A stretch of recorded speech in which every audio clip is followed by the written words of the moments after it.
Hey, what's up guys? Today I'll show you a horror comedy film, Severance. Spoiler ahead, watch out and take care. The movie begins with two women running in the woods, gasping for air as they reach a point where the ground falls beneath their feet. A man running after them pauses before them for a moment. They call his name out for help, but the man continues until he is trapped and meets his end. Upside down, the man bathes in red paint of his own. Back to the time a little bit earlier, George, the president of Palisade Defense, graces a bus television, speaking about the company's weapons. The company's sales team watches him on their way to a team-building weekend. The team comprises the team leader, an Afro guy, an opinionated brunette, a sassy brute, a blonde lady, a junkie, and a fire officer who is always quick to help. After some time of calm, as they try to relax, everyone gets a surprise when the bus comes into a sudden halt. The team leader stands up and tries to deal with the driver. The road they are taking has a tree blocking it. An argument breaks out between the team leader and the driver, as the driver refuses to take the other road pointed by the team leader, heating up as they both shout in their own tongue, the bus driver being unintelligible as his tongue is Hungarian. As his last resort, the team leader stands tall to put the bus driver in place and show who the boss is. Nonchalantly, the driver gets off the bus and gets every team member's stuff from the bottom compartment. Now, there's your boss. With the bus leaving them behind, the members follow the team leader on the road. The team leader decides on it even with his assistant, telling him off as they figure out the map and its scale, assuming what-ifs and whatnots. They continue walking to what only the team leader assumes is known. Moments later, the blonde finds herself dragging the junkie by a rope, as the junkie is being doped. They keep walking with the team as the path leads them to a property. From where they are standing, they can see how old and dilapidated it is in its old design, not to mention the plasters coming off its walls, and the overgrowth surrounding the place. With the leader's insistence, everyone gets inside aside from the junkie, who speaks up for the ninth time now about something lurking in the woods. Inside the house, everyone voices out their doubts about the place. The brunette even reads out from a memo how they are supposed to stay in a newly acquired luxury lodge, emphasizing the two last words with repetition. However, the team leader is quick to put her aside with his speech about teamwork and success. As they have no choice but to stay in the place, Harris, the pissed-off, sassy brute, decides to look around the place, as he tells the fire officer to also look around for the generator. In his quest for something useful, Harris finds himself in the generator room, perusing some files involving their company in front of a well-preserved human skeletal figure. With his find, the sassy brute has a picture of the very place as an asylum in his mind. Dinner comes and Harris goes on with his theory, leading them all to trade theories about the place and their company. A cracking sound from the junkie catches everyone's attention. Spitting out the hard thing into his hand, a crown of molars greet him. Aghast, he asks about who makes the pie, and to their great astonishment, the fire officer reveals that he just found it and cooks it, thinking it's a welcome gift. The night grows more profound, and everyone goes to bed. However, after some time without a shut eye, the brunette gets up to get some water and notices a spider on her shoulder. She opens her bedroom window to free the little creature. However, the action surprises her and has everybody running into her room, as her shriek fills the night later. By the tree is a masked someone, peering into the house from the branches. The brunette's story has the junkie question her sanity and the team leader's consciousness. Knowing very well what she has just seen, the brunette cries out for them to believe her.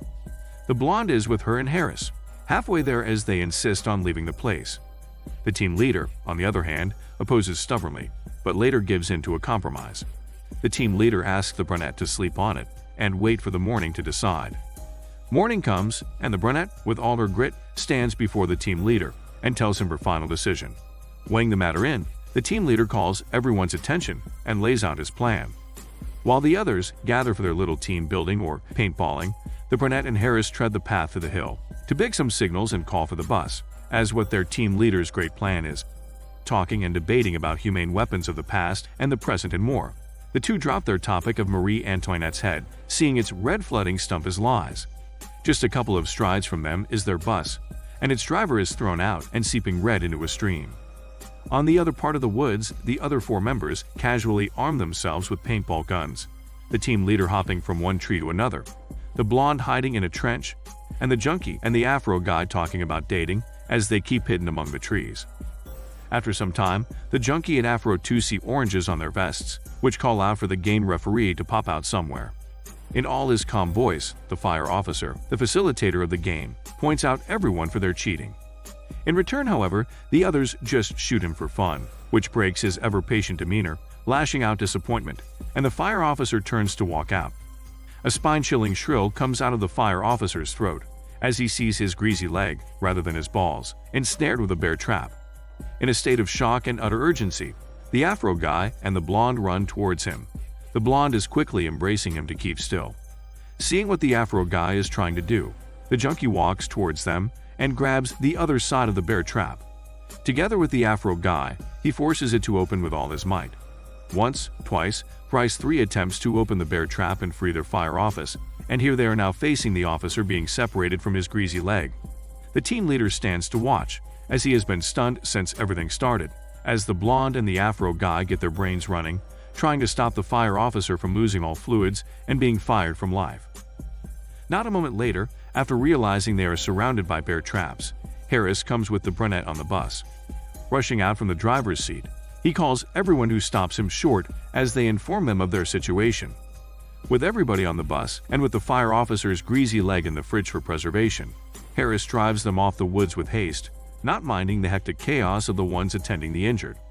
But they are yet to breathe solitude, for not far away from where they are coming, someone drops a line of barbed wire. Closing in, the bus tires meet the evil on duty and burst, shaking everything inside the vehicle in helplessness. Surprise comes in series for Harris. First for the brunette's soulless wave as she turns to go into the dark, even after seeing him helpless and dislocated all over, and then in the form of a takai, a Japanese sword, in the hand of a masked being. Harris can only combine shark spit into one as his head leaves his neck, and thus he proves and sees for himself how the head still works even after a guillotine. Now the 5 members, all awake and alert after seeing Harris's fate, decide to go back into the lodge, with all their arms full with the fire officer's weight. This time, the Afro guy is taking the brain and leadership work. The brunette, on the other hand, is greeted by the same mask in the dark, and meets her fate wraps on a tree, blazing her down to who knows what will be left. Back in the lodge, the Afro guy decides for them to board themselves in, as they plan for their next move, for which the blonde offers an idea. She first opens it to the junkie, while the Afro guy is in the toilet. The fire officer is given drugs in another room, and the team leader is nowhere to be seen. The blonde reasons out that the best shot they all can have, even for the fire officer, is for the 4 able ones to get to the main road, seeking for help. Behind their knowledge, however, the weight they are trying to leave behind is leaving them first being dragged by some heavily dressed man. The man screams from the outside and notifies them of his unwanted departure.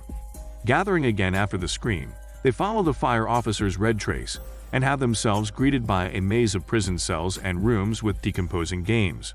Not taking it well, the team leader runs off. The 3 find the fire officer, his skin now patterned with a symbol, with a man who fires a rifle directly to the Afro guy's chest, ending his heart in a moment. Gripped with madness, the blonde pulls out a takai and goes on to look for the man who had walked off after his stint, leaving the fire officer still tied in place. Not long after, however, she finds herself by the end of the rifle, as the floor literally gives her away after a fall.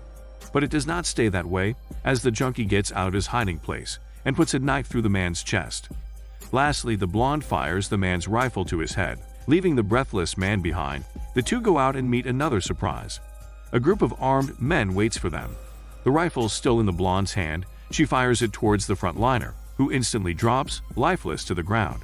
She then confidently shouts her threat, as it is the only thing she has. Warning the junkie for their lack of ammunition, they both run their lives towards the woods. In the woods, they meet the team leader again. However, there's nothing they can do, as the team leader becomes a switch to a landmine.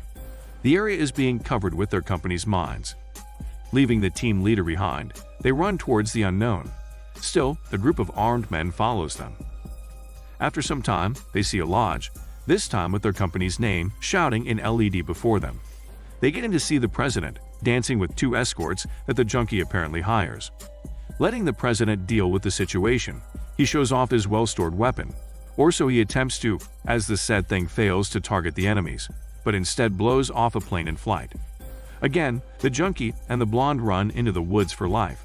This time, the president and the 2 escorts run with them. Into the woods, they are being separated.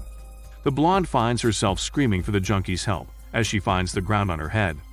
However, the man in charge of her fate makes a mistake as he lets his hormones try to start dealing with her. He gets to his destiny first with a big rock on his head. The junkie, on the other hand, fends for his life as he gets fist to fist with a masked man and another that joins later. With a couple of shots to the other and a sword plug to the other's bottom, the junkie is able to run away, leading him to find the two escorts trying to get out of a ship pit. After escaping death once again, the blonde runs to look for help. From a distance, she finds a facility and quickly runs to it. There she finds a phone and quickly tries to call for help. Again, the blonde fends for her life, running away from fire and crawling after a jump. She's crying as her end is about to come, not able to run away now. The movie ends with the blonde and her whole system welcoming a round of gunshots, as a woman continuously fires it towards the masked man. Behind the woman, the junkie and another woman walk side by side, supporting each other. Then the four of them get into a boat, bidding their severance from the place. This is Daniel CC Movie Channel. Stay safe and enjoy your day.